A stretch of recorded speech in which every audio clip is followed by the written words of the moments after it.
గుడులలో లింగాలను మింగే బడా భక్తులు కొందరు,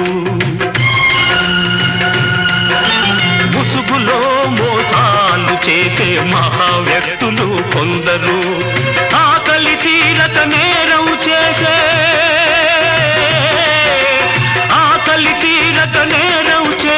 అభాగ్య జీవులు కొందరు. మనలో నేరం చేయని వాడు ఎవడో చెప్పండి, చేదోషం లేని వాడు ఎవడో చూపండి. మంచిని సమాధి చేస్తారా? ఇది మనుషులు చేసే పనియేనా? మనలో పాపం చేయని వాడు ఎవడో చెప్పండి, ఏ దోషం లేని వాడు ఎవడో చూపండి.